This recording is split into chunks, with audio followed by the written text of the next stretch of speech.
What's up, you guys, and welcome back to another video. So today is something different. If you didn't check my community tab, I did put something up where I wanted you guys to drop any questions down below that you have for me, fitness related, whether it's for me or if it's something about you and your own personal journey.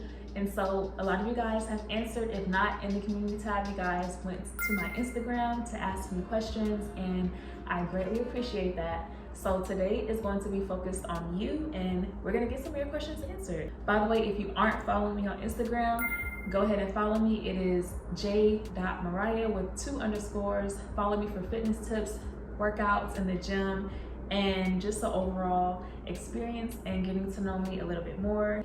Don't be afraid to send me a DM. Let me know that you are from YouTube. I will respond. I try to respond to all of my DMs, all of my comments. So just leave me a little notice that you followed me from here. And let's go ahead and get into the video.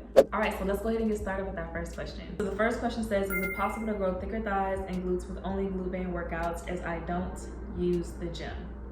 And my answer is yes. All during COVID, when the gyms weren't open, that is all I used to maintain my strength in my lower body and my glutes.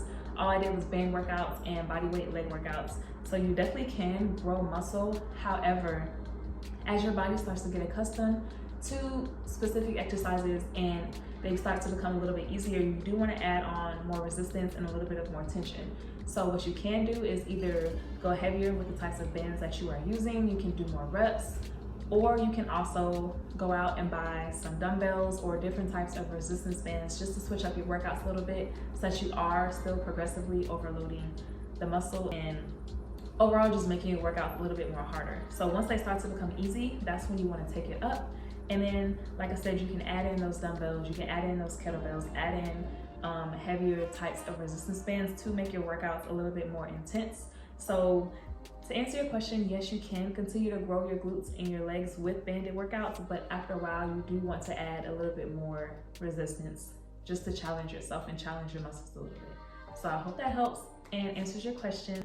Thank you for taking the time out to leave that from me, and moving on to the next one. So the second question says, how often should I rest? Now, this is different for everybody. It also depends on how often you are working out. So I'm just gonna use myself as a reference. For me, I tend to work out about 4 times a week. So if there's 7 days in a week, then I'm resting 3 days. Now, also all depends on your schedule and what works best for you. So for me, I like to go hard Monday through Thursday, and I like to take my weekend off to kind of recover and recoup so that I'm fresh on Monday.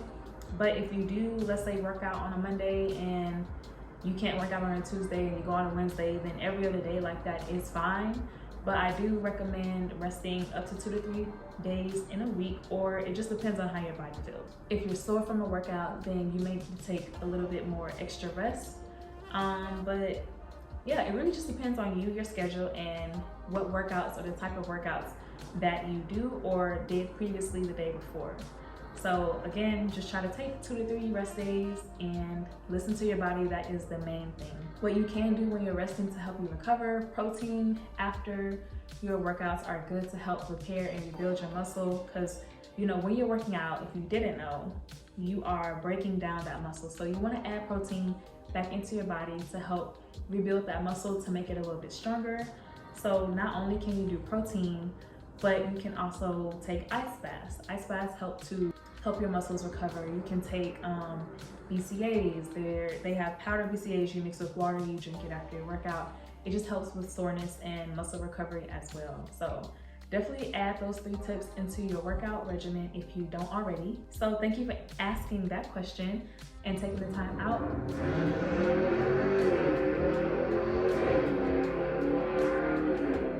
That was crazy, but again, thank you for taking the time out to leave that question. So yeah, I hope that answers your question, and moving on to the third one. So the third question says, what is the best indoor cardio workout without jumping? Now that's a tricky one, because my go-to for cardio is, if it's not running or the Stairmaster, is always gonna be, you know, it's always gonna involve jumping just to kind of get your heart rate up. So if you don't want to jump, first thing that comes to mind, mountain climbers are good. That's a good total body exercise, get your heart rate up. This is a tough one. This is a tough one because automatically I want to go to burpees. Burpees involve jumping, but you can modify burpees. You can also just raise up on your toes. You can walk back, walk in. There's different ways to modify burpees. I'll try to like show a video on the side somewhere if I can find one. But modified burpees are a good way to do cardio indoor if you don't want to jump. So that's a tough one. Let me get back to you on that one. All right, so moving on to the fourth question. So the fourth one says, do waist trainers really work? All right, so this is a big thing in the fitness industry. Like, people are promoting all these waist trainers and tummy tees, and let me tell you, it is a scam. Do not go buy a waist trainer thinking that it will magically make your waist disappear, that you're naturally gonna sweat off all of the body fat that's around your midsection. It's just not possible. The only way to really get rid of your stomach fat is to change your diet, is to work out, is to increase your cardio. All of those things play a factor, but wearing a waist trainer alone will not do anything for you. I'm so glad you asked that question because there's just so many misconceptions out there. So to put it all together, the answer is no. Waist trainers will not help you lose body fat, and waist trainers don't really work. If anything, waist trainers just compress your stomach to where you're not even truly engaging your core as you should. So when you're exercising, you should always keep your core engaged, keep your stomach tight, and really involve it in every movement that you do during your workouts. But when you wear a waist trainer, it prevents that because it's already holding you in, so you're not, naturally engaging your muscles, and that alone is a big no-no. So if you look at like different bodybuilders and stuff like that, like you never see them wearing a waist trainer. They're constantly engaging their core in all of their workouts. So no, waist trainers don't work. All right, so moving on to the next question. Number 5 says, what are the best exercises to open and strengthen the hips? Now, this is a good one because stretching is just so underrated and a lot of people forget to do it. Now, you can do it before and after your workouts. I recommend doing both because not only is it good for you, you don't want to put on muscle and then you're walking around like this, or you're tight, or you can't like loosen up. Your body should be mobile, you should be fluid at all times. So best exercises to strengthen your hips. What is it called? I can't think of the name. Figure 4. Figure 4 exercises are great. I love them for opening up my hips. Child's pose. That's also another go-to for me when I am trying to stretch and open up my hips. I'll try to link a video in the corner because I can't really quite remember all the names of the exercises that I do to open up my hips, but what you see is some that I highly recommend, and you should definitely use them before and after your workouts just to kind of stay mobile and fluid in your movements. Good question. All right, so we're gonna move on to the next one. So the next question says, what foods did you eat to gain weight? I want to gain weight, but I don't want to do it by eating a lot of junk food. This is also a good question because when I first started, I was doing it all wrong. I was consuming everything in sight, didn't matter what it was. I was eating fast food, going out to eat all the time. And as a result of that, I gained a lot of body fat and I was more fat than muscle. So I really kind of had to body recomp. But some of the foods that you can eat to gain weight, so first off would be protein. Like protein. That's what you're gonna need to feed your muscle. So you can do protein shakes. You can even put protein in your oatmeal. That's something that I like to do. What you should do is just always kind of find a way to add protein into your meals and incorporate them into your snacks. So like even after a workout, you can have a protein shake. Or, for breakfast, you need to have some kind of meat, some kind of protein, whether you put protein in your food or if you have protein on the side, whether that's turkey sausage or turkey bacon or something like that. Eggs are a good source of protein. Boiled eggs are a good source of protein, so I recommend those. But outside of protein, water is gonna be something. Your muscle is made up of a lot of water. So you wanna make sure you're consuming your water, your fruits, and really dark green leafy vegetables. Those are all things that you should incorporate into your diet. Try to stay away from high fatty foods. And believe it or not, carbs are your friends. Carbs play an important part in muscle growth. So don't be afraid of the carbs. Don't be afraid of food in general. It's not what you eat per se. Well, it is what you eat, but it's more about like how much of it have you eaten.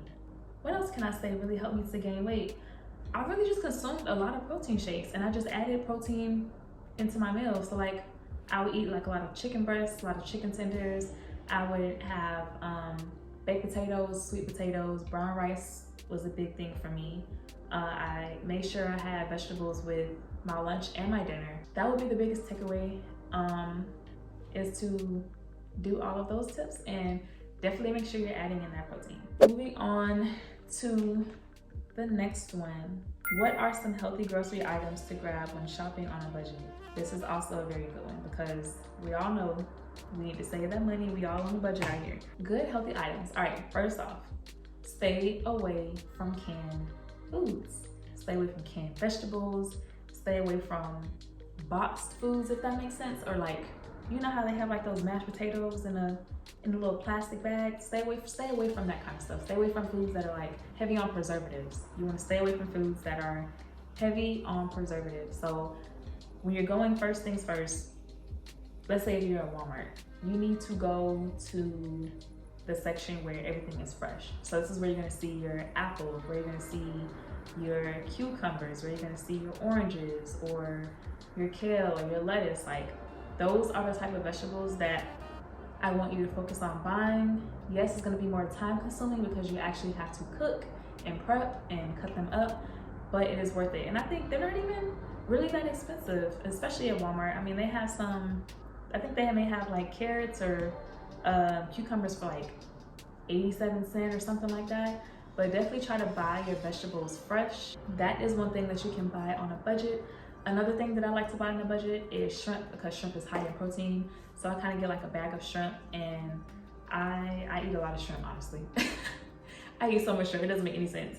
I also like to buy chicken breasts, and I like to buy chicken tenders, and I just kind of like play around with it because honestly I do kind of get tired of chicken, which is why I eat a lot of shrimp.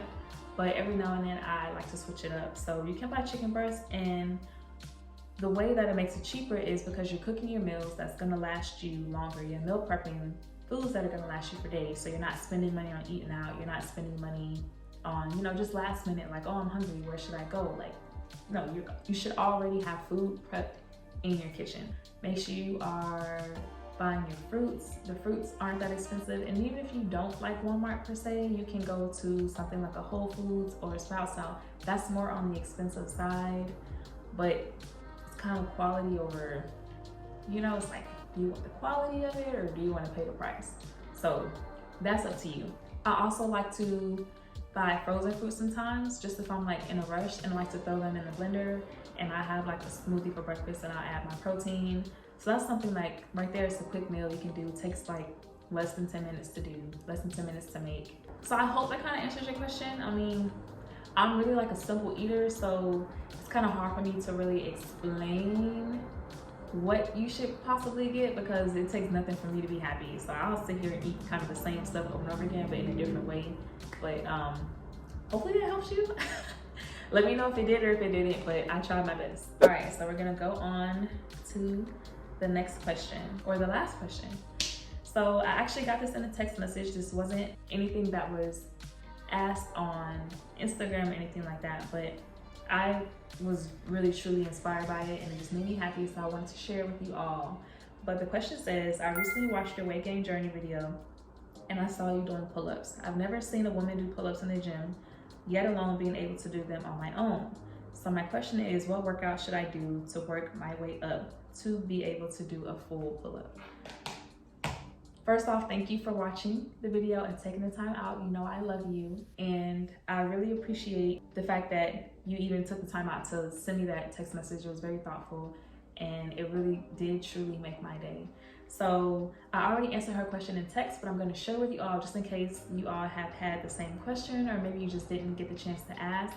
So I'm going to tell you like I told her, I honestly truly started doing pull-ups just by doing them. So one day, you know, I just decided I wanted to try. So I did one pull-up and literally just did 1 pull-up. So the next time that I wanted to do pull-ups again, instead of doing 1 rep, I tried to get 2 reps. And then once I got 2 reps down fully, then I went up to 3 reps. And over time, it kind of gradually got easier. This wasn't something that happened over the course of like 2 weeks or over the course of the month. Like, I've been doing this for years, so it did take time. And there was a time where I wasn't as consistent and I stopped and I had to build my strength back up. So if you guys want to do it that way, that's a good place to start. If not, you can also buy a long resistance band, and you can tie it around the assisted pull-up machine or regular pull-up machine, and you kind of stand on the band and you pull yourself up. I'll try to insert a video if I can find it, just to give you an example of what I mean.